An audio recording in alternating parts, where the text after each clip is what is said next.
Update. I'm headed for divorce, but my lawyer has given me the best news ever. Original post. My lawyer gave me the best news. My husband, soon-to-be ex-husband, 39 male, has been cheating on me, 38 female, and he wants her instead of me. I'm probably naive because I didn't see this coming at all. I was researching vacation options for our 10th anniversary next year, and meanwhile, he was running around with another woman. She's either 25 or 27. I can't remember which. I never thought heartbreak like this was real, but he broke my heart. I've known people who have gotten a divorce, and you have to live separately for a year before you can get a divorce. But I wanted to be prepared, so I made an appointment with a lawyer now. It was probably the best thing I've ever done. She told me that in our state, alimony is forbidden if there is adultery. Since my husband cheated, I won't have to pay alimony. I was prepared that I would have to pay out the nose. But I have proof that he cheated, that he gave me himself, so I won't have to pay him. This was the best news I could have gotten. Also, the living separately for a year only applies to no-fault divorces in my state. Since I have proof he cheated, my lawyer went ahead and filed on my behalf based on adultery. Technically, my husband and I still live together. Our lease expires on the 31st, and the countdown on our separation was supposed to start November 1st. I wish I could be there to see his face when 1. He gets served with notice that I filed, and 2. He finds out he won't get alimony because he cheated. He wanted a no-fault divorce, and I know he was counting on getting alimony. It was the best news I could have gotten. I don't even have words for how amazing I feel. Now for the top comments before reading the update. Congratulations! Come back and share his reaction, please. Protect yourself, OP. He will be furious about the consequences of his own behavior. Yeah, get your important things out of the house now and find another place to live before the papers are served. And make sure there is somebody with you when you gather the rest of your things after he is served. Might consider getting a new phone or ensuring that you can't be tracked by yours. She needs to see if the police can be with her and fix it, so he or his lawyer have to communicate only with her lawyer. Then she needs to block him on everything, possibly change her phone number and move where he can't find her. This guy, I'm getting Dateline murder mystery vibes, and I'm afraid for her because he sounds like he could snap and hurt her. Can her lawyer check and make sure he hasn't taken out a life insurance policy on her? As a middle-aged woman who went through divorce a few years ago, I can tell you the pain will pass, and a year from now, you'll realize this. The divorce was the best thing in the world. I hope your future is full of laughter and love and reconnecting with yourself. Take time to grieve, of course, and probably find a good therapist, LOL. But you will be so much better off, and I wish every ounce of happiness and success for you in this next phase of your life. Yes, when I think of my previous marriage, it's foggy like a dream. Bring on your new life chapter, OP. I'm dying for an update, haha. Now for the update 1.5 months later. This is kind of anticlimactic, but there were some comments on my original post asking me to update what happened after my husband was served with the divorce papers. I also wanted to thank everyone for the kind comments they left. Even though I had gotten good news from my lawyer, this has still been the most horrible time of my life, and all the encouragement did help. My soon-to-be ex-husband was predictably not happy when he was served and found out I had filed for divorce. He was under the impression that we had to be separated for a year first. I just told him to talk to a lawyer.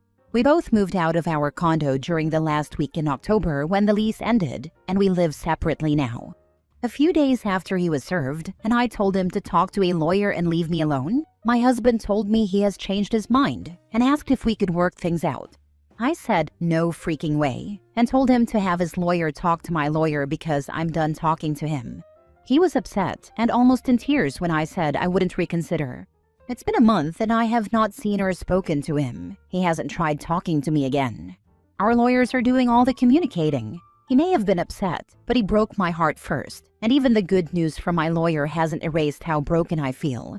Added to add, I'm turning off my messages so people will stop DMing me and calling me two-faced or other names for being disappointed that he hasn't contacted me again. I'm actually happy he hasn't because I want nothing to do with him ever again. I'm the opposite of disappointed. This is the most short and sweet fafo I've seen in this sub in a while. Love that for her. Seriously, instant karma hit him like a truck. She walked away glowing, and he's left holding the bill. Beautiful stuff. Fafo at its finest. I love how he changed his mind and expected that to change anything about the situation. Cheaters tend to have a very selfish mindset. They can't fathom their partner being a person capable of emotion or thought, just a backdrop to their own lives. It's why they always crash out when you start screwing their lives over with stupid things like divorce, or publicly shaming them, or getting upset at their infidelity. I know it's expensive, but never DIY family law. Yep, find a capable lawyer and pay them on time. The joke that got me through my divorce goes like this. Question: why is divorce so expensive? Answer: because it's worth it. Had a longtime friend going through a messy divorce and having his pathetic paycheck garnished for child support while legally separated. He kept telling me he couldn't afford an attorney, despite my repeatedly telling him to get one. I finally went off on him, calling him the biggest idiot in the world, who had voluntarily entered indentured servant status to the woman he hates most, because he's so sure he's right and I'm wrong, that he won't even pick up the damn phone, call a lawyer for a free consult, and verify that he can't afford one. That got him to call a lawyer just to spite me. He was shocked when the lawyer told him he was getting screwed and that she would defer her fee until he could better afford it. Next story. Ex-girlfriend from a year ago reached out saying she's done with dating and ready to settle down. I, 32 male, very briefly dated a 28-year-old woman a year ago. Our first encounter was electric, with lots of chemistry, I thought. I told her my plans about wanting to be serious, get married and have children. I already have one daughter and she had 2 children from her previous marriage. After a short time of us dating, she cut it off due to claiming that she didn't want any more kids and I wanted more. Fast forward to the night, a year later, she calls me out of the blue, saying she's been thinking about me for the last 6 months and would like for us to try again. Here's where it gets interesting. She's had another child with a man from, apparently, a one-night stand. She explained to me the details of the situation and that it was a complete surprise and unintentional, and that the father has chosen not to be in her child's life. Furthermore, she can't stop thinking about me and how she's now close to 30 and ready to settle down, and that she's tired of men saying they're serious when they aren't. So, in summary, she's now got 3 children by 2 men, done with dating and ready to settle down. Run. Run faster. Don't stop running. My apologies for not including this all. I have no intention of getting back with her at all. I am by no means a white knight lacking of self-respect, LOL. Her position didn't change with you. Her circumstances changed due to being with another man. Definitely do not engage back into this relationship. She is now looking for a meal ticket because she ended up with another kid. Hard disagree. The reasons why she's rethinking things has maybe changed, but that doesn't mean the emotion or feeling driving it isn't genuine. She moved on a year ago, a whole year. You can't seriously think all of a sudden she has a kid and she thinks, oh, how I miss OP so much. You have to be kidding me, LOL. Maybe in a rare case it might be true for a guy because guys are hopeless like that. But a woman who has rejected you a year back, despite knowing that you're the catch, and then talks about how she wants to get back with you because there is another child in the fray, and the child's bio dad shirked all responsibilities like all the douches she always wanted but not OP? Nope, she is searching for an ATM, not a man. Next story. My girlfriend admitted she has slept with someone hours before agreeing to be exclusive. I, 26 male, can't tell if I'm overreacting. What's the move here? My girlfriend of 2 years, 25 female, and I, 26 male, were recently having one of those drunk tell me something shocking conversations. Everything was lighthearted until she dropped something that completely rewrote the origin story of how we became a couple. Something I've always held as a romantic and somewhat dramatic beginning. A little over a month into dating, I told her I wanted to be exclusive. Up to that point, everything between us, her behavior, our connection, the way she talked about us, made me feel like she was on the same page. But during that conversation, she suddenly got overwhelmed, said she needed to leave, and basically walked out. I was confused and pretty upset. I went home thinking maybe that was it. A few hours later, she called, said she wanted to talk, and drove to my place. That night, outside my apartment, in the rain, she told me she did want to be in a committed relationship, and that she had just needed time to meditate and collect her thoughts. I took it as a cinematic beginning to our relationship. That entire story changed during our recent drunk conversation. She told me that she didn't go home to reflect. She left to go have sex with a dude. Apparently, she met this guy at a party the week we first started going out.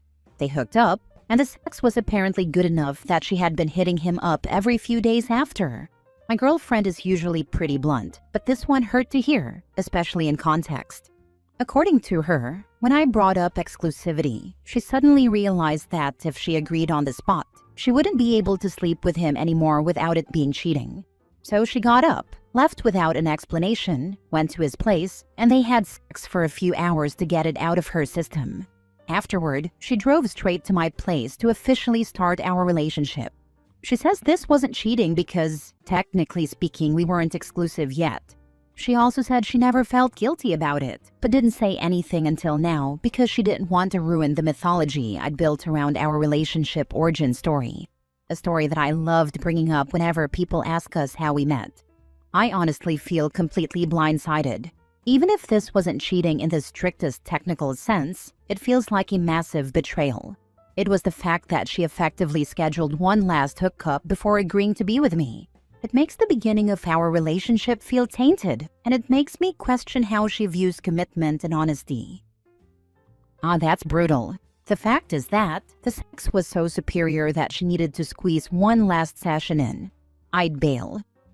We hadn't had sex at that point, so I don't think there was a comparison taking place on sex quality then. But yeah, I have had some insecurity thinking about how good it must have been to hit him up in that moment. Honestly, haven't wanted to probe her on that point, but rather not know if that was what brought her back to him. You hadn't even had sex. You were dating for a month, or you just kept her company between her sex sessions with another bloke? She is not girlfriend material. Oof. At first I thought it was just poor timing on your part. Like you guys weren't exclusive, she was seeing other people, and you just unknowingly asked her to go exclusive after she had sex with someone else. And I usually err on the side of, well, you weren't exclusive, so you shouldn't be too hung up on it. But she left and went to go have sex with him one last time? Cheating or not, that's kind of messed up. A guy asked her to be exclusive, whom she wanted to be exclusive with apparently, and her first thought was, let me go bang that other guy one more time? That paints a horrible picture of her if you ask me. And on top of that, she doesn't find what she did weird at all. Like she'd be perfectly fine if you had slept with someone else in that time when she went off to go bang someone else? I'd be tempted to ask her that to see her reaction. I don't blame you for this knowledge changing how you see her. I think I'd be in the same spot as you. I was expecting the first scenario as well. The second is so much worse. He should obviously break up with her. Letter versus spirit of the law. She said hold that thought to bang a guy, then just as quickly agreed to be exclusive. It's tantamount to cheating, even if it's not hyper-technically so. This is not someone you want to stay seriously committed to. I once had an ex that told me when she was 14 that there was nothing wrong with being with a 40-year-old man. She was 39 at the time. I believe my response was, next year you will be 40. How many minors do you plan to sleep with next year? You could literally see the gears in her head turning. Last story. Found deleted messages from my boyfriend, and now I'm sick to my stomach. I don't know what to do. I, 26 female, have been with my boyfriend, 24 male, since July. Yes, we moved in together fast, just this past month. He was living with his sister who was getting evicted, and I didn't want him to end up with random roommates. I also wanted to move out of my grandma's house. It all felt right at the time. This man has treated me better than anyone I've ever dated. He literally worships the ground I walk on. He helps with the house, takes care of me mentally and physically, respects me, or so I thought, and has been the safest relationship I've had. I'm dating to marry. I want a family. I've only ever dated older men before, so being with someone younger was new for me, but he stepped up in every way. Well, this morning I had a nightmare that he wanted an open relationship. My worst fear. I brushed it off as just a dream. But tonight I had his phone. He knows my password and I know his. And for the first time ever, I checked his deleted messages. And I found horrible ones from December 2nd when I was at work and he got drunk. My heart sank. I feel nauseous. He didn't physically cheat, but the words he sent hurt just as much. We share a home, a bed. I cook for him. All of it feels tainted now. I confronted him immediately. He threw up and started crying, saying he made a horrible mistake, that he was drunk and not thinking. He got on his hands and knees begging for forgiveness. Both our families love us together. He has never done anything like this before. There has never been another red flag. I'm so hurt I can barely think straight. I love him deeply and part of me wants to give him another chance. But another part of me keeps asking, how can someone who claims to love me so much be this disloyal, even with words? Both our families love us together. Irrelevant. It's your life. He has never done anything like this before. That you know. I love him deeply, and part of me wants to give him another chance. But another part of me keeps asking, how can someone who claims to love me so much be this disloyal, even with words? You love a certain version of him, which might have been but isn't anymore. You've been together for less than 5 months, and he's already writing awful things to another woman. You've had some great times together, but you read that he would have preferred to spend them with someone else. And you want to give him another chance? Nobody loves you harder or sooner than a man about to have no place to live, LOL. He literally worships the ground I walk on. No, he doesn't. His betrayal proved that he doesn't, or that it's all an act to keep you in a safe space while he sleeps around. You found the proof. It's obvious that he's not dating for a family and still has oats to plow. If you stay, he will stray. Again, it's a guarantee. Anybody that literally threw up when caught cheating is so far beyond performative I can't even. You're telling me he's so horrified, he's physically throwing up and on his knees begging, when a week and a half ago he was trying to cheat? Get out of here.